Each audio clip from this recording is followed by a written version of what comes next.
Thanks everyone for joining today. My name's Stephen Waddington. We've got an august group of speakers and panelists today to talk about share of search. Everyone's going to present and talk to you for 5-10 minutes over the course of half an hour, 45 minutes or so, and then we'll have a Q&A towards the end. I wanted to introduce the group up front because one of the beautiful ways that Twitter and the internet works, this group came together during the second lockdown after we spotted an audacious ad, an ad that ripped the piss, in the Financial Times that was placed by the Institute of Practitioners, and it was promoting share of search as a metric for marketing effectiveness. Now, we've seen this happen so many times in public relations and marketing, where a seemingly dumb metric is promoted and the industry jumps onto it as the nirvana. So this group on Twitter and Facebook, we came together over a period of weeks in January, February through this around what the value was of share of search, because no doubt it is incredibly valuable as a means of insight and planning and measurement, and we ended up producing a paper that was published in May called Beyond Share of Search, What Matters for Public Relations. So what we're going to do is I'm going to hand over to each of the speakers, and then you're going to hear from them on different aspects of the implications for share of search and how to use it in practice. We've got a mix of case studies along the way.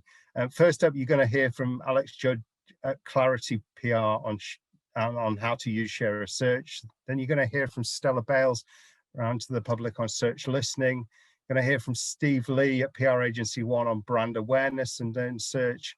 Kristian is from Simply Thoughts going to talk about share of traffic. And then we're going to round up with Andrew Smith on search and marketing effectiveness. So without further ado, we'll aim to run through till 2 p.m. at the latest. I'm going to hand over now to Alex. Alex, welcome. Thanks, Wadds. Yes, my job to lay the foundations of share of search at the moment in terms of what it is and how you work it out. So checking, guys, you can see my slides. Yeah, good. Sweet, okay. So yeah, starting at the beginning, what is share of search? So essentially, it's the number of times your brand is typed into a search engine divided by the number of times all brands in your category are typed into a search engine, and that includes yourself. So it's a pretty simple formula. In other words, it's how many searches does your brand have against the entire competition? And you might look at that and you may be thinking to yourself, well, that's just Google Trends. I've done that a lot. And you'd be right, and you would potentially be a little bit wrong too. So let's put that into practice and bring it to life a little bit. So here I've used Google Trends. I've entered Nike plus 4 other competitors. I've specified the UK. I've asked for across the past 12 months, and I can do that within about 30 seconds and bring up something that looks like this. And this is quite handy because it does tell me that Nike is the leading brand of this competitor set. That's good to know, but it's not specifically share of search. Remember, we need that full category, the full competitor set for it to be so. And that's where we'll run into a bit of trouble, because Google Trends in this sort of interface is only going to let me input 5 brands at a time. Now, there is a way around this using Google Trends, and if you're really comfortable with Excel data analysis, we have linked to a guide by someone called James Hankins, who has gone into detail on how you can analyze a ton of different brands using Google Trends. It takes a long time, it's quite complicated, and it won't be to everyone's skill set. So wanted to run you through a more simple and certainly an alternative that I prefer as well. And just to say, you could use Google Ad Planner, for those of you familiar with that. But the issue with that is, unless you're spending a lot of money on Google Ads, you won't get the exact number of searches for each keyword. you're only going to get a range, it'll say between 10 and 100 or between 1,000 and 10,000. And that's actually not very helpful when we're trying to do this calculation. So I thoroughly recommend investing in a keyword research tool. And my personal favorite is KW Finder, Keyword Finder. And that starts at about 30 quid a month. And it's well worth the investment. It's not a lot of money at all to get the value out of it. So that's what I'm going to run you through here. So using a keyword research tool, and again, I'm going to be using KW Finder in this example, you can use a search bar to find the keywords you want.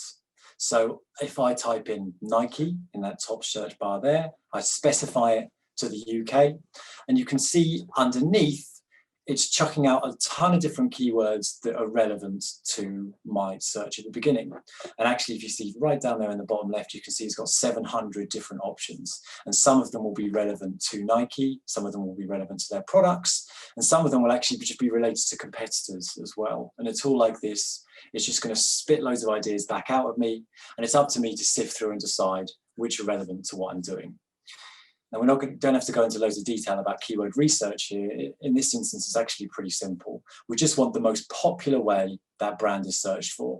So I can just select Nike. In this instance, I just give it a little star, add it to a list, and I repeat the same process with the different competitor brands. And this is what it may look like. So you would repeat that process, get all of those brands into a list, export it to Excel, and you'd end up, after a bit of tidying, something that looks like this. I'm aware that this probably isn't every single brand in the category, but you get the idea with 14 of them there. So you can see when I export, I actually get the monthly data for each keyword, so I can see how many times each keyword was searched each month, going all the way back. It actually went all the way back to 2016 in this data set, but I've just kept it tidy to roughly a year in this example. And then I just need to add up the total at the bottom. So I have the total number of searches for every brand across the category for each month there. So you can see there's 3.9 million in February 2020 and so on.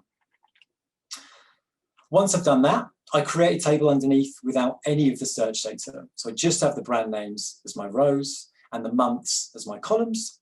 And then I divide the number of brand specific searches by the total number of searches. You can see the formula I've got there. It's Nike's 1 million searches in February 2020 divided by that 3.9 million figure there. And you just repeat that formula across every brand for every month. I would just say here as well, this is written up in detail in the paper. So if you're getting a little bit lost here, don't worry, that is a very good reference point. And there is time for questions afterwards as well. And then lastly, I format those cells so the figure appears as a percentage, and we're done. So that's share of search. It's now up to us how we want to visualize this, if at all. And if I do, I tend to go for a line graph. But just looking at this data as it is, we can see that Nike has around 30% of the total number of searches for their category at any one time up there in the top row. Now, this is the easiest way to measure share of search, where you just take the brand name, like just one keyword, the most popular way that brand is searched for, and compare that against the other brand names in the category. And like most things that are easy, it also has its downfalls. For example, many people, they won't misspell Nike, but a brand like K-Swiss, which we can see there in row 30, that will probably be spelt in a number of different ways. We've got K-Swiss as the most popular way we've chosen there, but also K-Swiss, or no spaces at all, K-Swiss. Those two variations would also be their own keywords with their own unique search volumes. So actually, it's probably going to be split fairly evenly between them. So in other words, to get a fair representation of the K-Swiss brand, you have to include all three in your data set. So kind of where do you draw the line at that point? And it's for this reason that whilst it's longer to do, personally, I feel it's more valuable to measure share of search using a number of the most popular branded keywords, say the top 10 or 20, for example. But even then, the search volume alone doesn't tell the full story, because what if Nike search spiked because of a crisis, for example? You could mitigate that by applying a sentiment to each branded keyword. For example, Nike is neutral, but Nike plastic waste would be negative. And then monitor more branded keywords to provide further accuracy and context. So basically, there's a lot of different ways you can measure share of search. There is no one foolproof way that is recommended by the IPA or those people who've taken out those adverts and shouting about it. So just beware of online resources that claim to provide guidance on the definitive way to measure. It's up to you to find what's going to work for you best and use it that way. But hopefully that gives you a good idea on what share of search is and how to work it out. Thanks, Alex. Really great kickoff. Steve Leigh from PR Agency One's going to talk in a little bit more detail shortly about the challenge of brand awareness and when you get a common keyword. At least I hope he is. Before that, though, we've got Stella Bayles. Stella, hello. Why don't you share your deck? And you're going to talk about listening to the internet and search listening. Thank you. I am. Bear with me.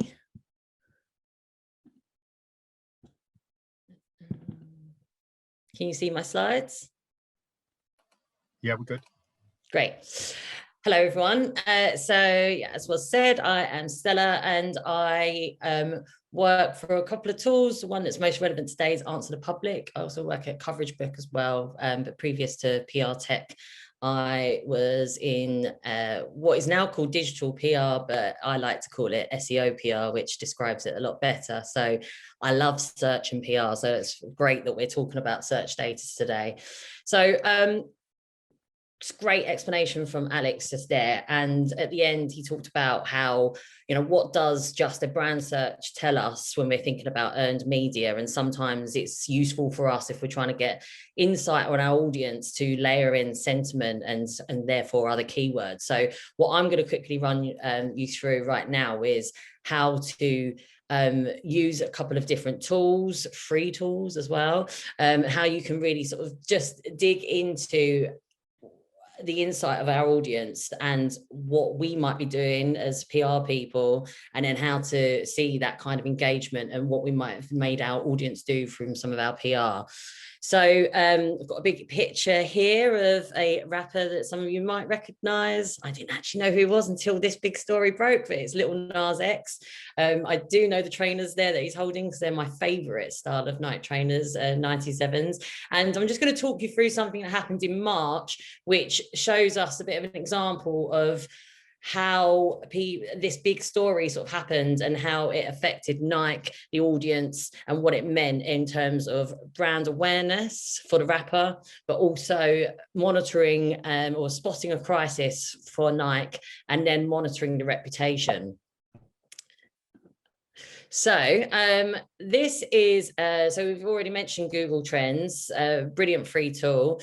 This is a graph to show how searches for Satan plus Nike increased around March. So you can see before that there was no searches before of the words Satan and Nike, not a big surprise. But the reason why there was a big increase in searches was because Lil Nas X created his own version of the trainer and only released 666 copies of this particular trainer. Now, the important thing is here is that he didn't work with Nike on this. So he took a Nike Air Max 97 and then collaborated with a Brooklyn art group called Mischief, and they customized 666 pairs of these trainers and then sold them and did some PR around that, and then they sold out in seconds. Now for Nike, they didn't want to get involved in this because there was a number of elements with the trainer that they said, no, we're not going to do that. He wanted to put that, well, there was elements of human blood that was inserted into the trainer,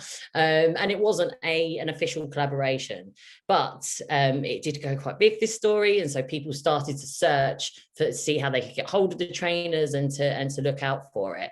So straight away, just thinking about PR from it was around an album release as well for Lil Nas X. If we were doing the PR for Lil Nas X, brilliant. We've actually put that news out there, and we've encouraged lots of people to go and find out more. So if we were trying to raise brand awareness around something, using things like Google Trends and search data is a brilliant indicator to prove that we've engaged with people and made them take an action. So recommend you do that.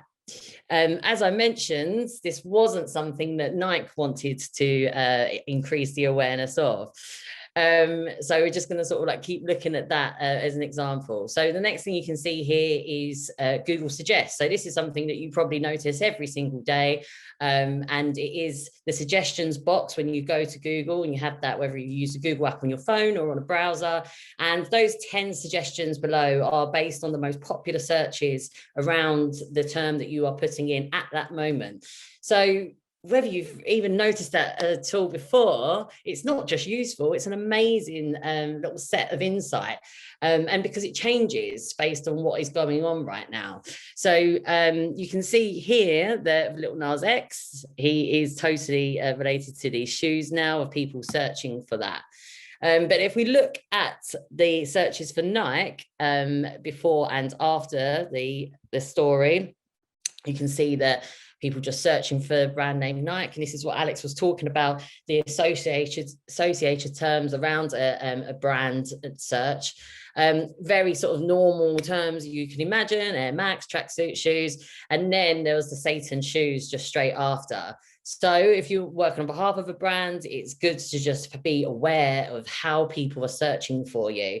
I know that, as I mentioned, through AnswerThePublic, which is, I'm going to come to an example shortly, but it basically looks at Google Suggests and really amplifies all of those and brings you back all of them. And we track a number of different brands, and there has been on a couple of occasions where I've spotted related searches to fashion brands around sort of child labor and things like that have popped up, and you can go and see what's going on there. So Search Insight is an amazing way of sort of identifying crisis as it emerges before it's out there. So going back to the example, we can see here the increase around that. So the bit that you can see, the screen that you're looking at now is taken from the tool AnswerThePublic. As I mentioned, it takes all of the searches around a particular topic or term and looks at all of the related questions that are going on around that term right now. It is a free tool. There is a paid version, which means that you can track over time and get email alerts and things like that. But what you're looking at right now is taken from the free version. So we could see here that just putting in Nike, there were so many searches around this new Satan shoes trainer that it was coming up in searches. Also, you can see there that it says Nike sues over Satan shoes. So what was happening is, as the story was progressing over the couple of weeks that it was in the news, Nike finding out about it and then taking Little Nas X and his label to court over this this trainer that he'd released. The searches were changing over time. So again, thinking about us spotting a crisis, managing reputation through a crisis, you really need to, we always have our sort of social listening switched on and our media monitoring switched on, but that's already out there. So really, as PR people, we want to be spotting that as people are sort of researching something before they then go and share it, right? So search data is brilliant for that. As I mentioned, there are ways that you can just go to Google Suggest and see the top 10 based on a term, but we want a little bit more than that because we want to try and get all of the data. AnswerThePublic does have an alert system, so you can put in that Nike plus whatever your brand would be and whatever you don't want to be associated with or what you do want to be associated with, depending on the kind of activity that you're managing, and then you get those email alerts coming through, so you're on top of it. And yeah, like you can see here on some of the ones with Nike as it was developing, then people were trying to search for more information about Nike with human blood, not exactly what Nike wants to have in Google search results, or have people even like trying to look for that. So yeah, it's a good way to just being able to manage that. He did get taken to court, by the way, and he was sued by Nike. but he's still a successful artist and lots more people know about him. So whether that was the objective, who's to know? But for us to be able to just look at search data, what I've taken you through there is a really basic example of how search data is everywhere and it is free, and so it should be part of our toolkit now for insight and benchmarking, and then also in measurement as well. So a few tools, obviously just Google Suggests, which is just Google Trends is great, AnswerThePublic I mentioned, and then keywords everywhere, but Alex mentioned keyword finder I think as well. There's so many different ones, but just find out which one is good for you. Thanks, Stella. Really great session on covering crisis, but also the importance of listening to search. Thanks for that. So we're going to move on now to Steve Leigh. Steve from PR Agency One, going to talk about brand awareness and earned search. And Steve, we've had a question in the Q&A about B2B, and I know that's something you're going to touch on.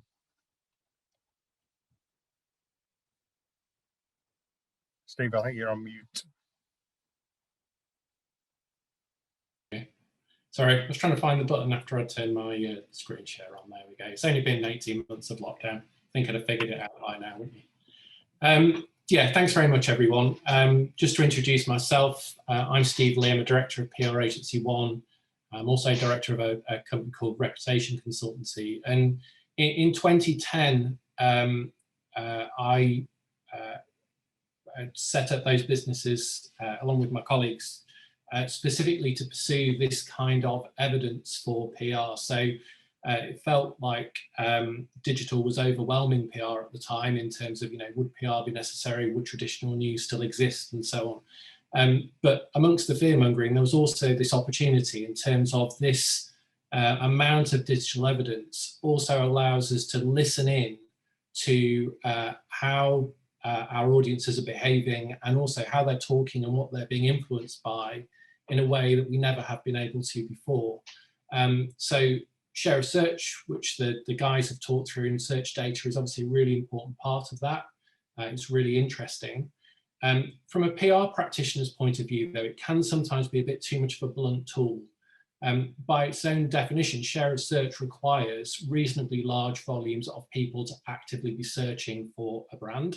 So for example, some smaller B2B brands, or if there are lots of brands out there with similar names and so on, it starts to get more confused and more difficult. So I was going to talk you through today actually a technique which is using a similar approach, but actually I feel sort of helps PR practitioners even more. And that's looking at share of content, conversational, click. And basically what those three terms mean, and I've heard what we're going to talk about called all three, and people more or less mean the same thing from slightly different angles, is not just looking at the search, but looking at what then comes up within those search results and how influential those are on the audiences that we're trying to reach. So just to introduce, you've seen that we've talked about Nike quite a lot on this presentation so far, and that's because when we were looking at this paper, we gave ourselves the mission of looking at two brands. One would be Nike and the other was Nutmeg.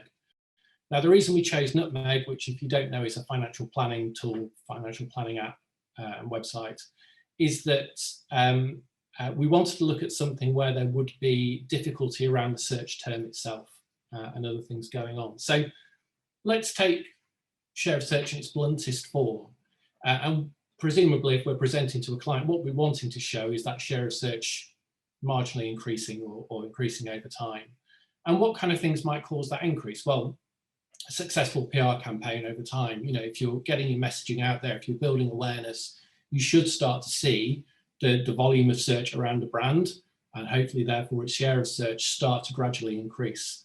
As could a major influencer like Martin Lewis. So if Martin Lewis told everyone on his This Morning slot to sign up to Nutmeg tomorrow and it would help them do this, that and the other, then you should see an increase of share of search there. Or if it's set up a Man United shirt sponsorship. So all of those things would probably increase share of search.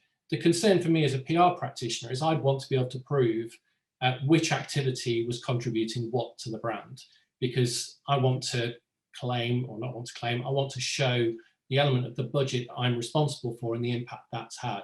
And if the marketing director and the person who tapped at Martin Lewis were all claiming the same thing, that doesn't particularly help. The other thing that can happen is that completely random things can happen around a brand, which can also affect its share of search.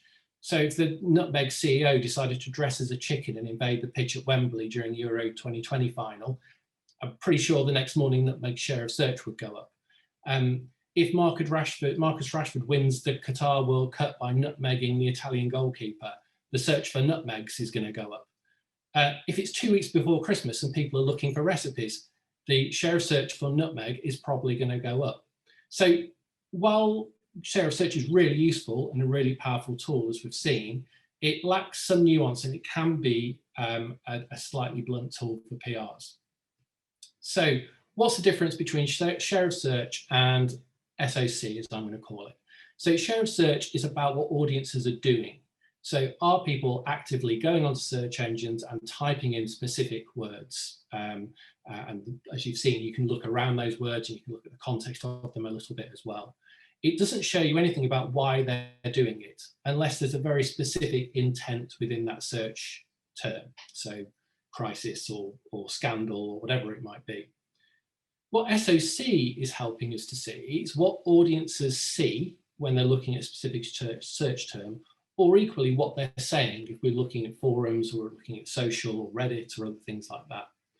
And from that point of view, it helps us to really understand what's influencing and what's having an impact. And going back to that point about B2B brands, therefore, you also start to tune in to potentially niche conversations. So with the Nike things we were talking about earlier, this is mass market, this is kind of like mainstream consumers. But for B2B brands, often you're trying to narrow in on a very specific audience of people who are specialists in a certain topic or in a market for a certain thing. So again, being able to define the topic that you're looking at and looking into a little bit more can be really helpful in terms of then starting to sort of fine tune what we're looking at. The other reason SOC is really interesting from a PR point of view is that it's where PR really wins. If you just take a very basic topic like Nutmeg, for example, Nutmeg financial app, then that is going to show what's appearing to everyone who searches for that brand on that day. And the kind of content you're going to see in there is, yes, you're going to see some promoted content, you're going to see some content in there potentially from competitors, but also you're going to see a lot of editorial content. So things around what the brand is doing, the latest features it's launched, also product roundups. Is it one of the best of the financial planning apps on the market? But also what you can do, and again, this is really important where share of search doesn't help particularly, is you can look at high intent keywords. So for example, for Nutmeg, you can look at things like the best, what is the best financial planning app? What is the best financial app? Or even things like, how can I budget better? How can I save money? How can I save for a mortgage? Whatever these things might be, what you want to do is get your brand in front of that audience. And what SOC allows you to do is see how successfully your brand or brand you're working on and your rival brands are doing just that. So it's really tools which allow us to kind of look into that search window and start to analyze the content that's there and add some statistics around it. It's also a very flexible approach as well. So for example, some of the ways in which we use it, if we've got a campaign which is very sales driven, so it's all about increasing sales of a product, what we can do is then layer results from lots of high intent keywords. So for example, for a sports retailer, we might look at what are the best running shoes, what's the best bikes, what are the best backpacks, what are the best hiking gear, whatever it might be, and layer up all the high intent keywords we're wanting to target and see how successfully we're hitting those as opposed to our competitors. We can also look at the sentiment of them, see whether we're getting approval or whatever. For brand visibility or share of voice, we can start to look at generic markets or sectors. So with Nutmeg, best financial planning app or financial planning apps as a topic, and see from our list of competitors who's appearing in there and what share of voice do we have, how's that changing over time.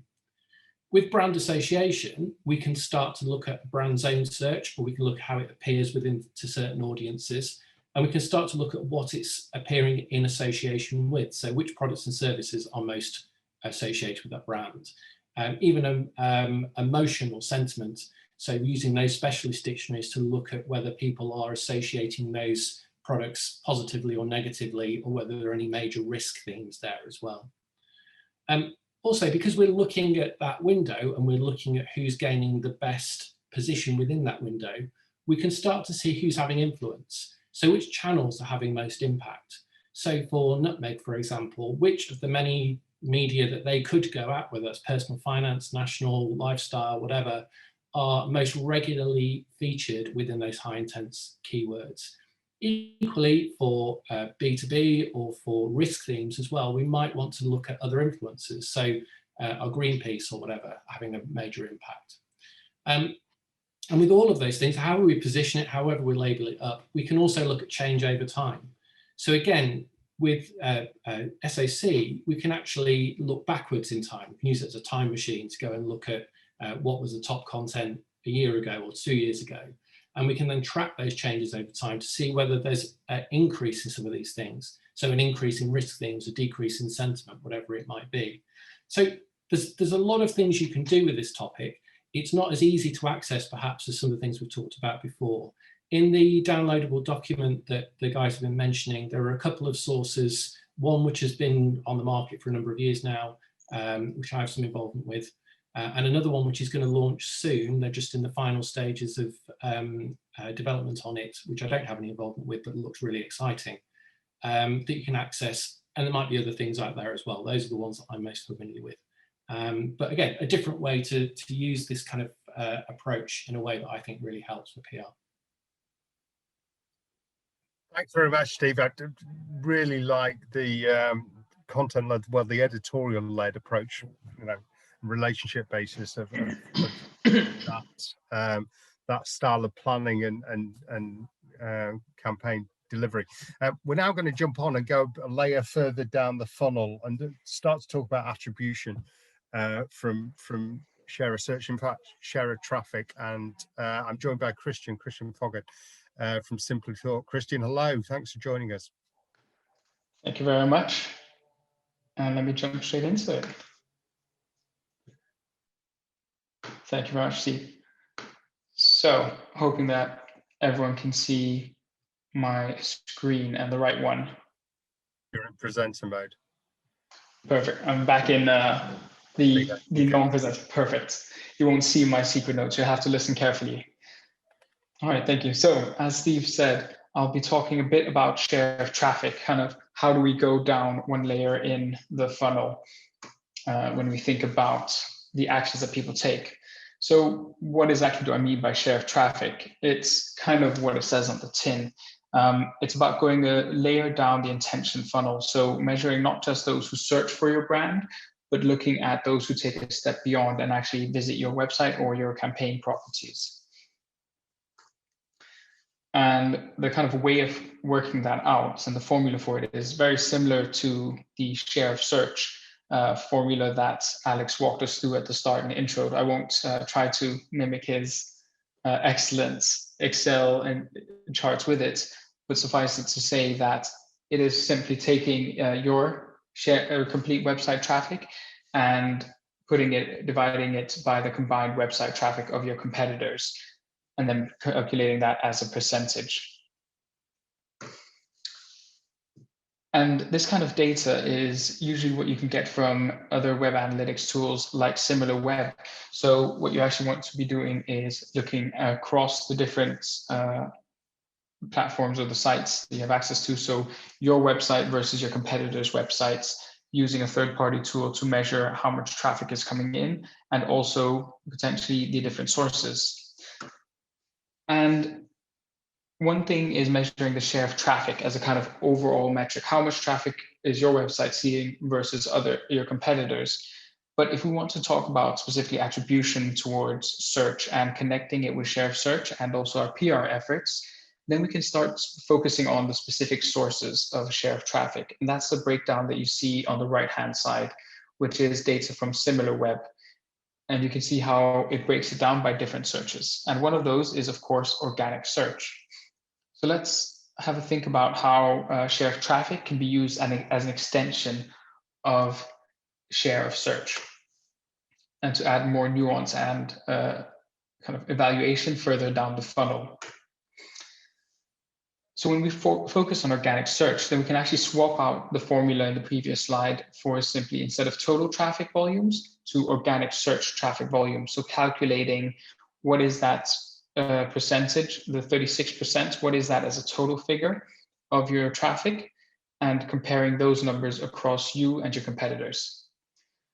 And this kind of creates an additional layer to share of search in analysis and measurements, and adds a further output or a further qualitative layer of what is the action that people actually took after they searched for your brand. Did a search from your brand actually result to a website visit or a visit to a campaign site, something like that? And that takes you, and that gives you the data on actually seeing the conversion rate from a search to a visit. And where it's also really helpful is it can also show you the kind of keyword drivers. So similar to the problems and the challenges that Steve was talking about previously, when you look at share of search or share of traffic, there's an advantage that you're not limited to the branded search terms. So you don't just see the traffic coming from search driven by the brand search of Nike, but also perhaps a specific campaign that you've done around that. Though hopefully, to Stella's example, maybe they'll be a bit disappointed if they're searching for Nike and the devil and there aren't any devil shoes on the website. And depending on campaign, you can also hone in on the specific campaign results. So if you are running a campaign with a specific hashtag or a specific product or something that you are doing and you want that to drive website traffic to a landing page, you don't just need to look at the branded search terms. You may also be able to see how many visitors on your website actually came from searching specifically for that campaign. And the good thing as well, and on the more insights-based rather than measurement side of things, you can also look at share of traffic from your competitors to kind of get an understanding of what are the keywords that they're ranking against, what are the messages that they're putting out that is getting them traffic ultimately, versus the traffic that's being driven to your sites. And the other really helpful thing about share of traffic as a measurement is that you don't find this nutmeg challenge, as Steve noted, where in the instance, people who are searching for nutmeg, your brand, that actually visit your website are generally going to be searching for nutmeg, the brand, rather than the recipes, unless they clicked on a very different site and thought that they were entering a site with a lot of nutmeg recipes, or nutmeg the ingredient. And there's an interesting challenge that we talked about as well with share of search in kind of our follow-up conversations, which we call the login challenge, which is people who are searching for your brand. This is a particular challenge for things like software companies, where people are searching for your brand to actually log into the site rather than being driven by a campaign or being driven by a new discovery of the brand and being a new customer, but rather a returning one who uses your product. And here, share of traffic, you can also filter out the people who have arrived on your site, for example, by typing in Slack login or whatever other online platform, net-based login. So to kind of summarize really what the strengths of share of traffic is, giving the good, the bad, and the not so much ugly. I think one of the key strengths really of taking this layer down or taking a step down the funnel is that this tells us, it brings us closer to the buying intent and the customer purchasing intent. It's not just those that had an interest or an intent to actually visit your site or to just search for your site, for your brand. It's those who actually had enough interest to take it a step further and take that next step of engagement and potentially also take action on your site, either a purchase or a signing up to a lead or signing up to whatever your newsletter is and whatever your kind of funnel is. The other great thing about it is that it captures these non-brand search term activity. And there are those instances where you could be ranking within a product terms or campaign, or where people are searching for campaign references, and it naturally captures that activity and that traffic as well. And depending if you also want to take it beyond the sources of organic search, you can also be looking at analyzing things like referral traffic. And especially if you've done a very digital PR focused campaign where you've been trying to get campaign link or links back to your site in publications, you can also start to kind of measure and capture some of the traffic from news media sites within that as well, within the share of traffic measurement as well. And then the good and the bad in one point is that the value kind of changes depending on how your business is actually run. How does your business actually sell? So if you're an e-commerce company and you sell online, or you sell direct to consumer, or you are a B2B vendor that captures leads and books meetings through websites, then it's a huge plus to be looking at that layer deeper to see who actually visited your traffic off the back of a search. But if you are, for example, FMGC brand that makes most of its sales in the supermarkets, so think like a Coca-Cola or a beer brand, then maybe your key success criteria isn't so much who visits your website. You are actually more interested in who's taking action on your brand in general and who's searching for what share of search is. And then the other important thing, though, to note about share of traffic is the limitation that it doesn't capture all of search activity. And this is particularly important when we're actually talking about measuring the impact of PR on branded search terms.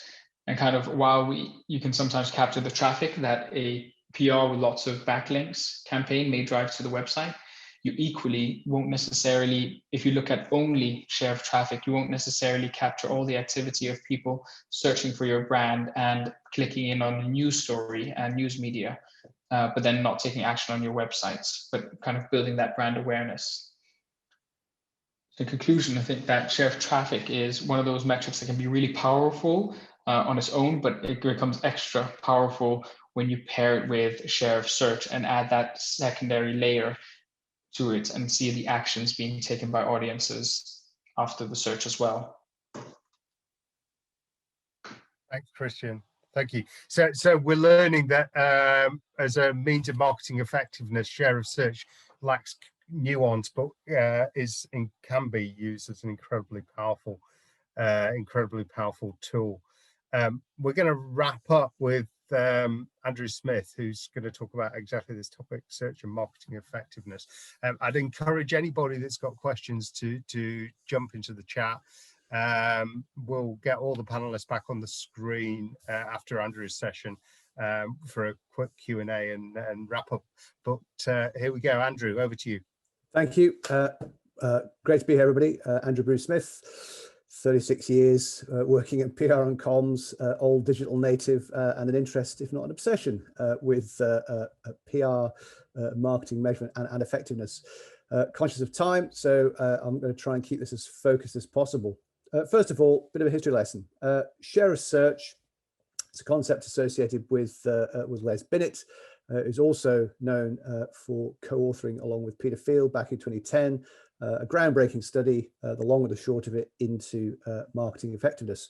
More accurately, advertising effectiveness. Key points, which I will elucidate shortly.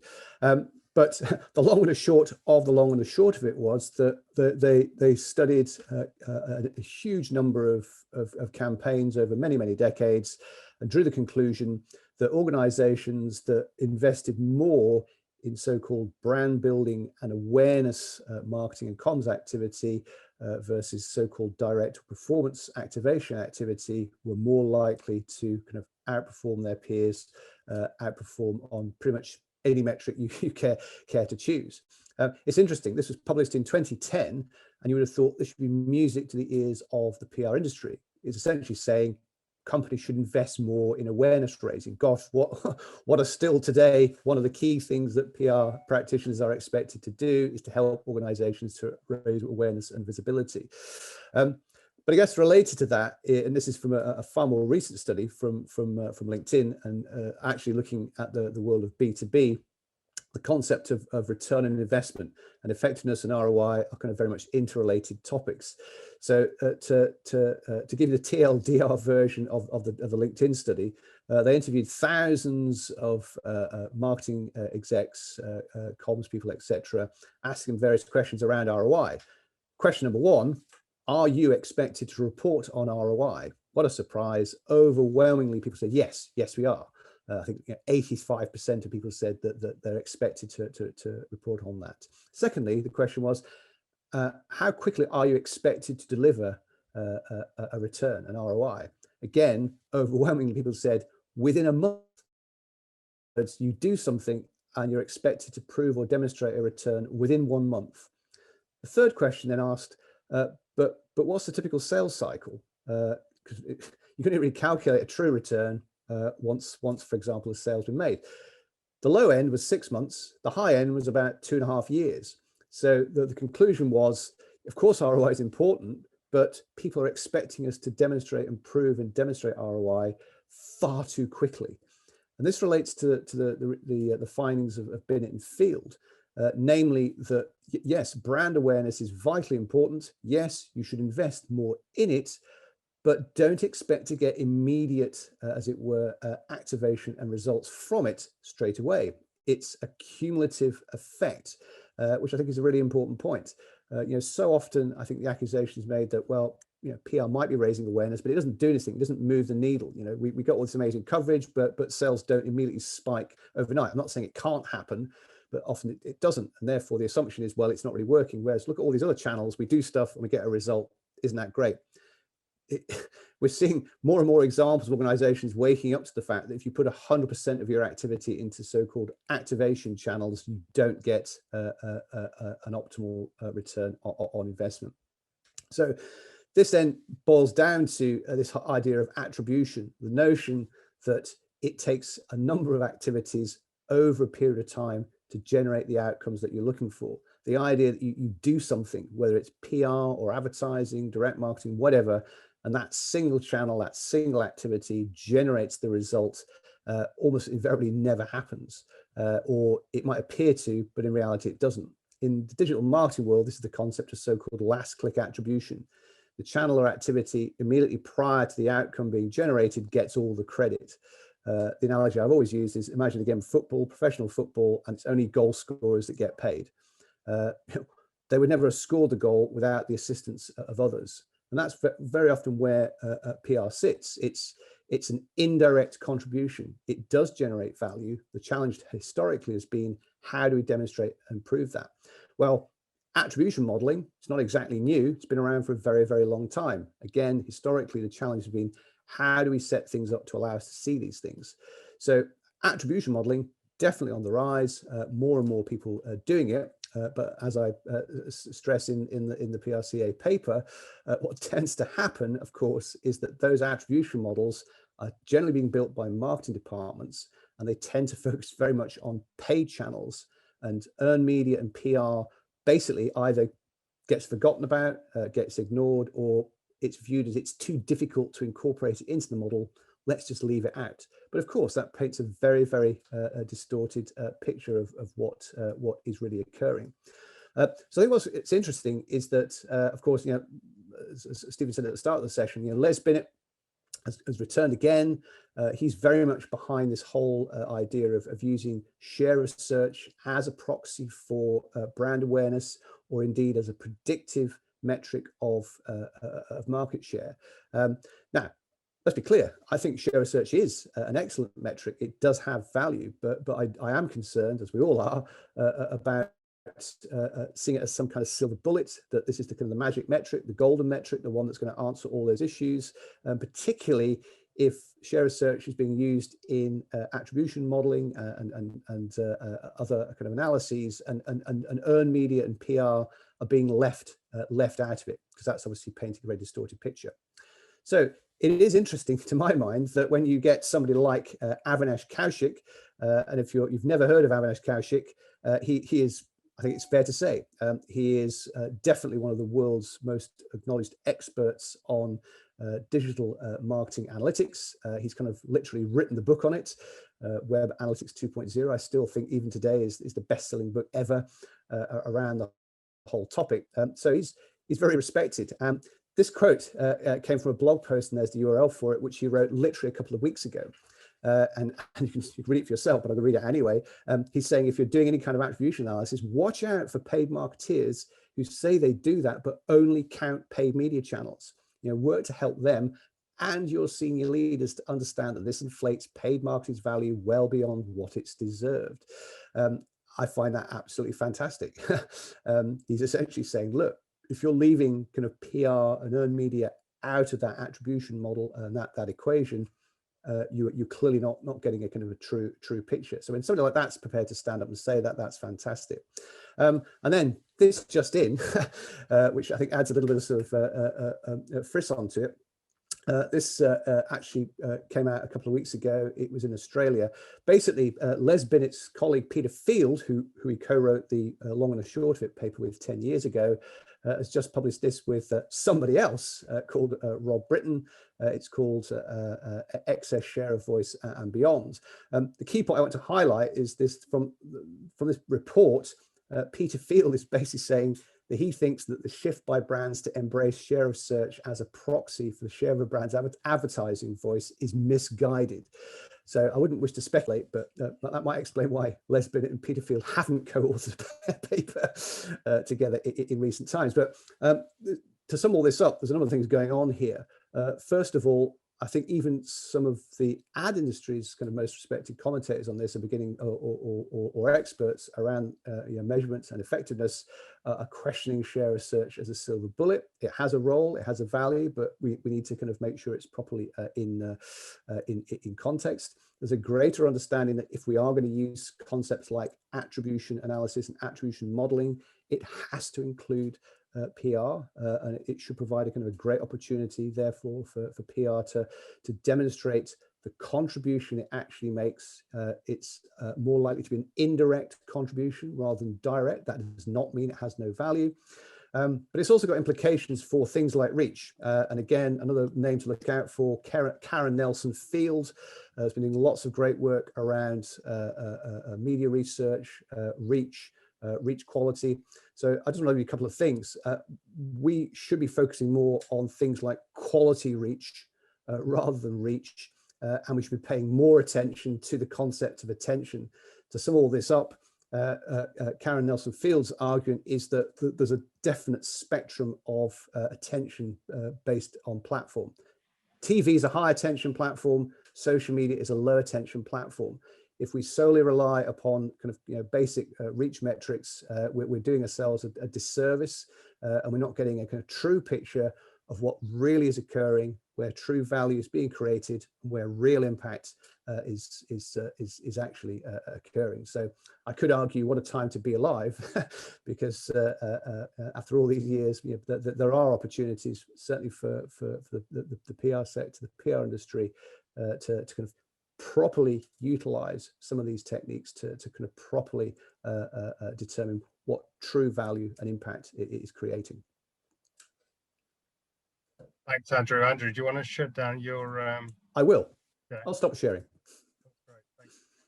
And if all the panelists want to come back on, that's great. Andrew, thanks. That's great conclusion. We've gone in some detail, mirroring the conversations we had actually during the spring and through to May, when we wrote and published this paper, about the nuance around this issue. We've had a couple of people asking for the slides. We're not going to make the slides available, but the PRCA is publishing this live as this session today live as a YouTube video afterwards on its own channels, and we've shared a link to the paper you can get that goes into a load more detail on all the issues that we've discussed today. I'm going to start a question, and by all means, if anyone in the chat wants to jump in and ask questions, I'll share those with the panelists. I'll start by asking though, why did the Institute of Practitioners, do we think, go so heavy into this as a metric, backed by the FT with an ad campaign?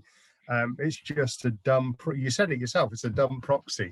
Andrew, do you want to start? You're Well, I think to be fair, I think where they've gone maybe slightly right is by kind of making out that somehow this is it. This is the one number to rule them all. That somehow share of search is the single metric that literally everyone should put their money behind. I don't want to kind of make out it's completely useless. It isn't, but again, it needs to be seen in the context of other things. As I said, I personally think concepts such as quality reach and attention are really interesting. And again, I should do the PR for Karen Nelson Field, but her books goes into great detail. I mean, an example might be why does Facebook and all the social platforms want to stick to the IAB's definition of an impression, i.e. 50% of content on screen for 2 seconds? Because, as Karen points out, if it was 100% of pixels on screen for 10 seconds, the number of actual impressions that you'd be able to even buy as an advertiser would dwindle to a very small number. So her point is that attention should be the currency of what we're looking at, rather than the impression, which certainly in the digital advertising world and in many cases the PR world has become the kind of the metric we focus on. So if you're asking why did the IPA do it, well, because they think this is great. This is what the industry wants to hear. Here's the answer. Get behind it. I think kind of adding to that as well is the historical context of it, which is kind of share of search is kind of meant to replace now, I feel, the old metric excess share of voice, which is just an impossibility to measure now when the amount of channels, the amount of different ad placements that you can have. That's become impossible to measure. So they needed something to replace this as a predictor of share of market. Do you know what? I feel like I'm in a room with Bob Hoffman or his protege. He's here by proxy, Steve. He's here by proxy. It's like all these cynical PR marketers. It's brilliant. We got a question from Olivia Cooper, who picks up on a point that was raised earlier. How do you go about getting share of search info for a new niche B2B business that doesn't fit neatly into a category? Alex, Kristian, Steve, who wants to have a go at that? Yeah, sure. So I would say it can be difficult because sometimes in those instances you can be dealing with brands who are your competitors, but only in a certain way. So, for example, if you're a brand that only sells washing machines and Samsung also does washing machines, there's no point comparing yourself against Samsung overall because they do a lot of other stuff. You would want to compare your branded keyword against Samsung washing machines, for example. So you want to be looking at keywords that for other brands who are your competitors that are specific to what you offer. Equally within that, particularly within, it seems to be particularly within niche B2B businesses, you do sort of get that, Steve talked about it as well, that sort of nutmeg problem where you get brand names that are already in the vernacular that can get in the way as well. I tend to look at when they were launched and then look at the search volume before they launch and the search volume after, and then minus the two and see where it ends up. The combination of those two things, plus actually knowing what the market share is within your category, and then you can tweak your methodology accordingly, because the whole point of share of search is that it's meant to heavily correlate with market share. So you just kind of need to do a bit of research, really, to find the brands in your category, whether you need those specific qualifiers, like I used the washing machine example, against those, and then probably tweak those volumes accordingly. For example, you might want to reduce it by 30% so it actually matches the market share over time. That's how I go about it.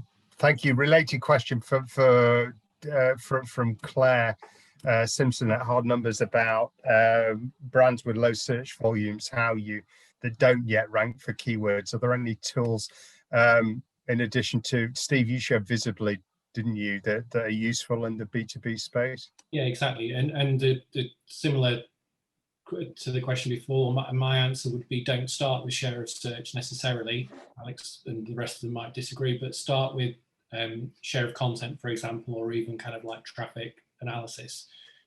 Because what you can do there is you can start to see, you can look at the difference between how you talk about brand and then how others talk about your brand as well. So it's very revealing in terms of what is it that actually stimulates a response, what gets people interested, emotive, what makes them share, what makes them pass it on, why do they come to your brand in the first place. You start to get an idea for, it's almost free market research, you know, it's kind of like, tell me what's interesting about me. There's also that on that hard numbers question, there was are there any tools in addition to Visibly? Yes, mine. Come to PR Agency 1, come to Reputation Consultancy, let me know, we can do that. But I would sort of say, you know, share of search is fine once you're established and once there's a volume there. But you can also look at the competitors. You can remove yourself from the equation and look at the market as a whole, I suppose, and get an idea for that. But the same approach, whether you're looking at content or traffic or search, they're all kind of, I often describe it as it's like you're trying to build a picture from a mosaic of evidence. So nothing tells you everything, but it's something will tell you one aspect of it really clearly. And if you can piece them all together in an intelligent framework, you can learn a lot. I was going to add, volume isn't the issue. It's the comparative volume. You know, for small niche kind of B2B markets, if there are only going to be 1,000 people remotely interested in buying the product, then if you're only detecting sort of 3 or 4 searches, that's still telling you something. So I wouldn't be kind of put off by the fact that the absolute volumes are necessarily low. It's about the relationship to the total addressable audience of the market that you're looking at, and go from there.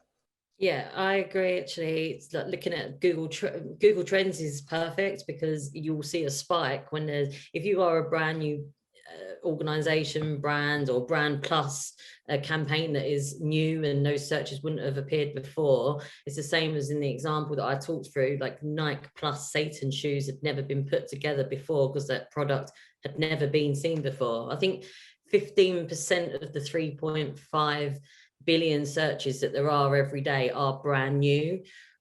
So yes, they might not have volume because they're brand new that day, but you'll be able to see them from Google Trends, Google Suggests, AnswerThePublic free version, whatever. So yeah, you can like get some really good insight, as Andrew said, of like what people are searching for you, why, what have we sparked in people to go and make that action, and that's such an important first start rather than going straight to volumes. Thanks for that, Stella. I'm going to wrap up because we're up against time and we're starting to lose people. But I want to thank all the panelists who are the PRCA Innovation group. We're going to continue to look at issues in our market related to innovation. Search was the first one. Share of search was the first one. Go and look at the paper we published in May. I will tweet that. And if you've got further questions, please do connect with any of the participants. You'll find them on LinkedIn, you'll find them on Twitter, and they're a great bunch of people. And I know they'd be glad to engage with you further. Thanks everyone. Thanks for listening and taking part. Bye. Thanks, guys. Bye. Bye.